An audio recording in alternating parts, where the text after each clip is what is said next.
Good morning, students. Once again, I welcome you to my video lectures on network analysis.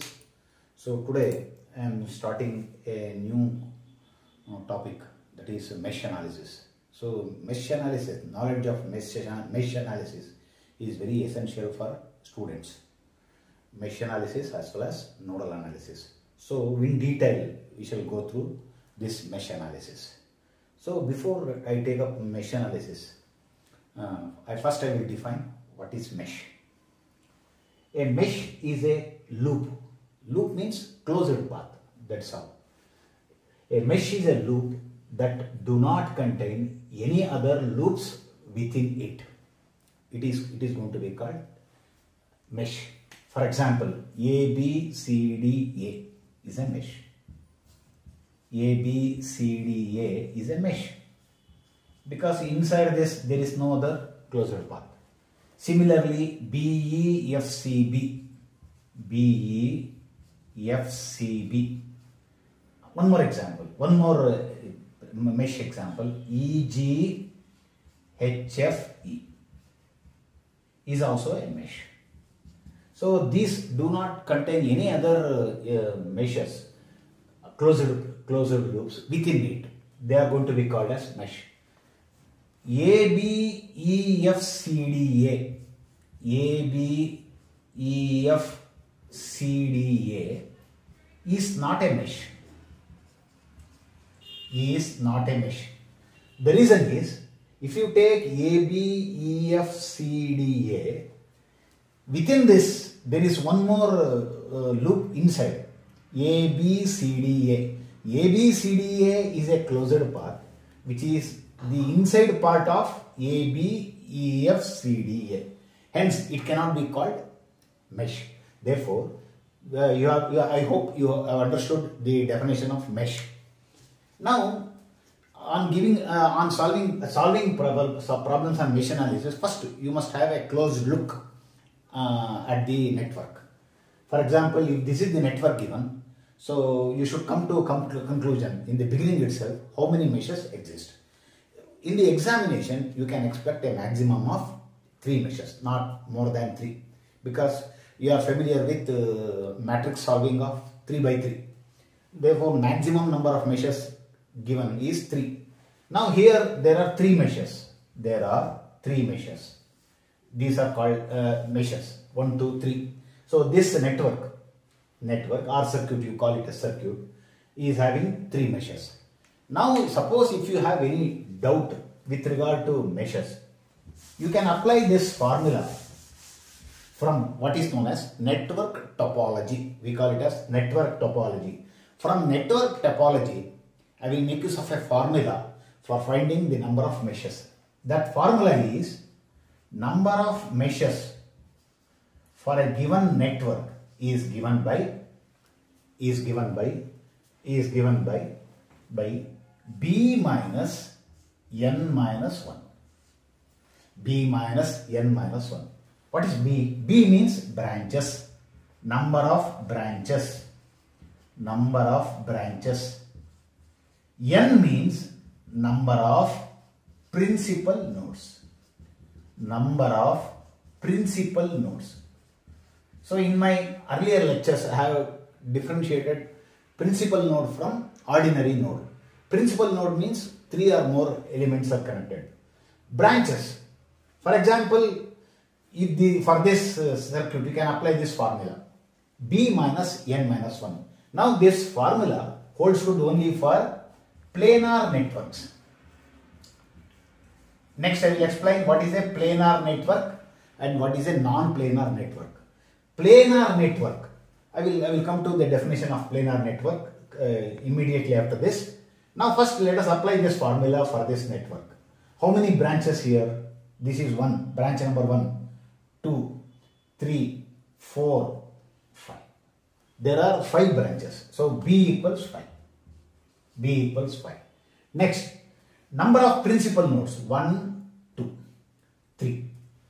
Number of nodes 3. Now in the bottom, these are all short circuits. So you can bring them together. So it results in only this node. Okay.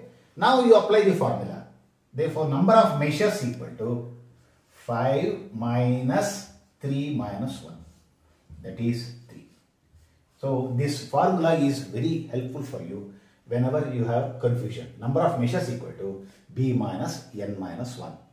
Now, I will define what is a planar network and what is a non-planar network.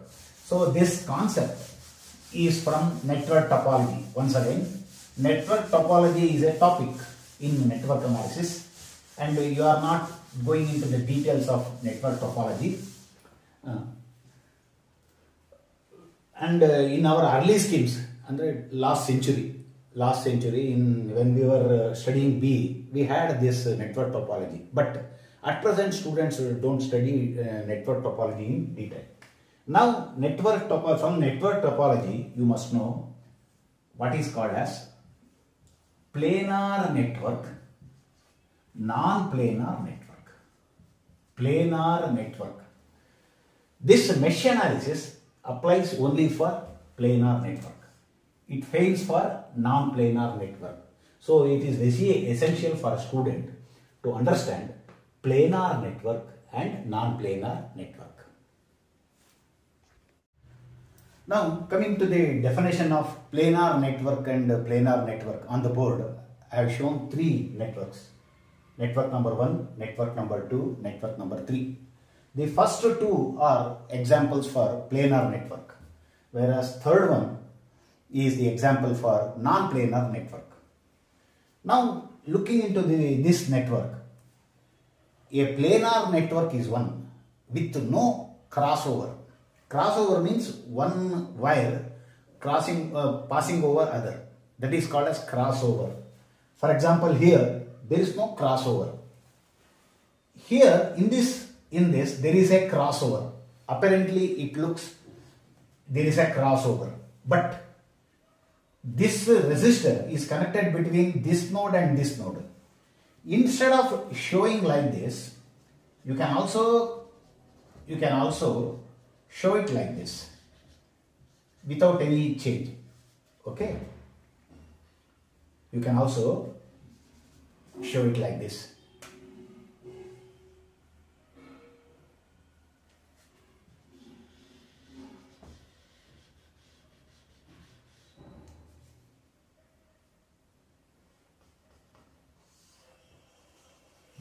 Earlier it was going like this.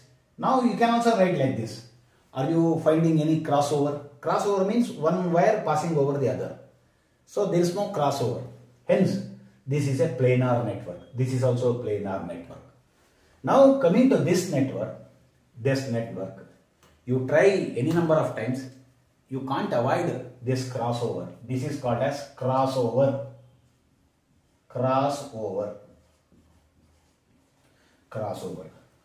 You can't avoid crossover. For example, if you show it like this, then that crossover will come here. You can't avoid a crossover.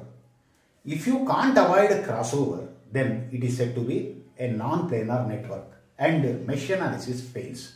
That is why to apply mesh analysis, first of all you have to confirm that whether the network given is a planar network or non-planar network, and mesh analysis is applicable only for planar network.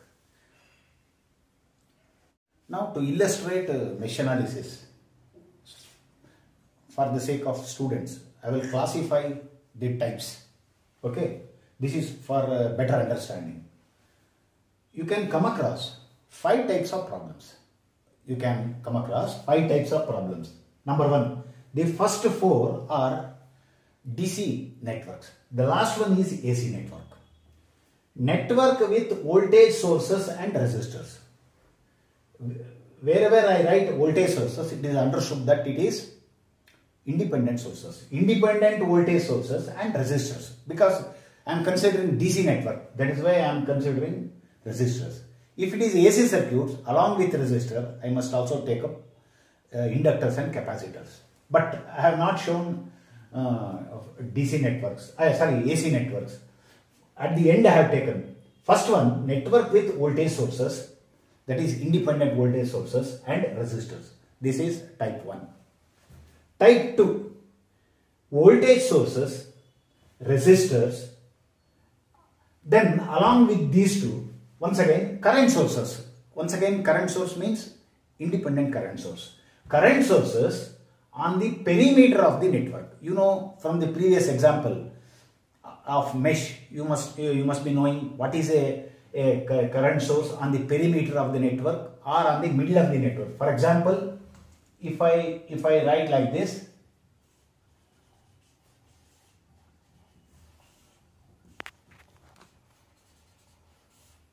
current source is said to be in the middle.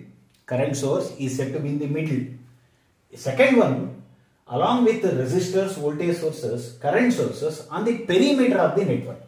Perimeter of the network means here.